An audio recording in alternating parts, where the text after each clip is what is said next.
ऊँटनी लाके चलने हैं ठीक है आ चलो भाई ला भाई चाचा यार की करन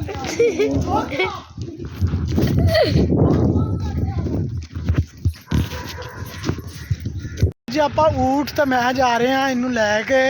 ਨਿਜ਼ਾਮ ਵਾਲਾ ਇੱਥੋਂ ਇੰਨੀ ਦੂਰ ਆ ਸਮਝ ਲਓ ਕਿ 12 ਕਿਲੋਮੀਟਰ ਦੂਰ ਆ ਸਾਨੂੰ ਇੱਥੋਂ ਪੈਂਦਾ ਸਾਡੇ ਗਾਉਂ ਤੋਂ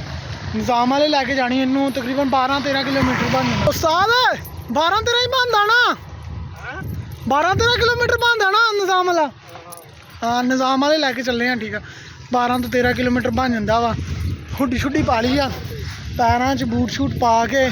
ਪਜਾਮਾ ਖੁੱਲਾ ਪਾ ਕੇ ਮੈਂ ਕਿਹਾ ਦੌੜਨਾ ਵੀ ਪੈ ਸਕਦਾ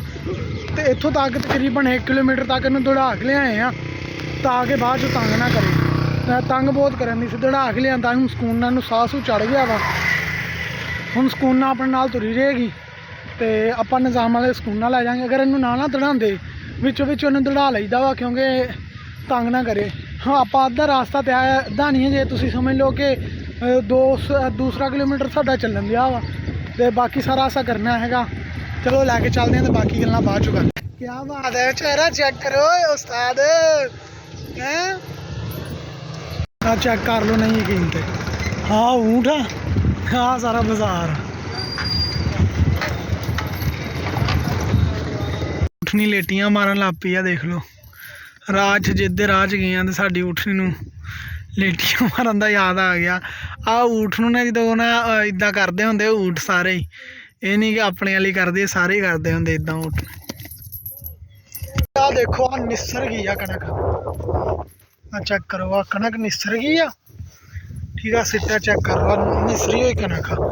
ਆ ਵੀ ਕਣਕ ਲੱਗੀ ਆ ਹੁੰਦਾ ਪਹਿਲੇ ਕਣਕ ਲਾਉਣ ਦਾ ਫਾਇਦਾ ਠੀਕ ਆ ਹੁਣ ਇਹਦੇ ਤੇ ਜੇ ਬਾਰਿਸ਼ ਵੀ ਹੋ ਗਈ ਨਾ ਤੇ ਇਹਨੂੰ ਨੁਕਸਾਨ ਘੱਟ ਹੋਣਾ ਗੜੇ ਵੀ ਪੈ ਗਏ ਜਾਂ ਕੁਛ ਵੀ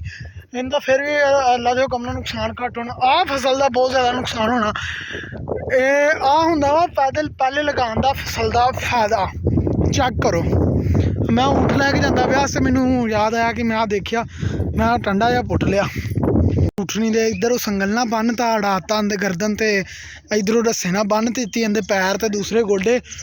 ਉਹ ਊਠਾ ਤੇ ਦੇਖੋ ਊਠ ਦਾ ਕੱਦ ਚੈੱਕ ਕਰ ਲਓ ਕਿੰਨਾ ਜ਼ਿਆਦਾ ਵਾ ਤੇ ਲੋ ਜੀ ਊਠ ਆ ਗਿਆ ਜੀ ਆਪਣਾ ਊਠਣੀ ਨੂੰ ਸਾਰਾ ਇਹਨੇ ਝੱਗ ਨਾਲ ਹੀ ਲਪੇਟ ਦਿੱਤਾ ਥੱਲੇ ਝੱਗ ਚੈੱਕ ਕਰੋ ਨਹੀਂ ਆਪਾਂ ਇੱਥੋਂ ਤੱਕ ਪਹੁੰਚ ਗਏ ਇਹਨੂੰ ਲੈ ਕੇ ਤੇ ਲੱਗਦਾ ਕੈਮਰਾ ਥੋੜਾ ਗੰਦਾ ਹੋ ਗਿਆ ਉਹ ਸਾਫ਼ ਕਰੀਏ ਹੁਣ ਇੱਥੋਂ ਤੱਕ ਪਹੁੰਚ ਗਏ ਦੇਖ ਲਓ ਠੀਕ ਆ ਆਪਾਂ ਲੈ ਕੇ ਜਾਂਦੇ ਪਏ ਆ ਊਠਣੀ ਨੂੰ ਤੇ ਕਰਵਾ ਲਿਆਂਦਾ ਆੜੀ ਵੀਡੀਓ ਆ ਇਹ 18+ ਆ ਠੀਕ ਆ ਤੇ ਕੋਈ ਇਹਨੂੰ ਦੂਸਰਾ ਬੰਦਾ ਨਾ ਦੇਖੇ ਬਾਅਦ 'ਚ ਨਾ ਕਿਹੋ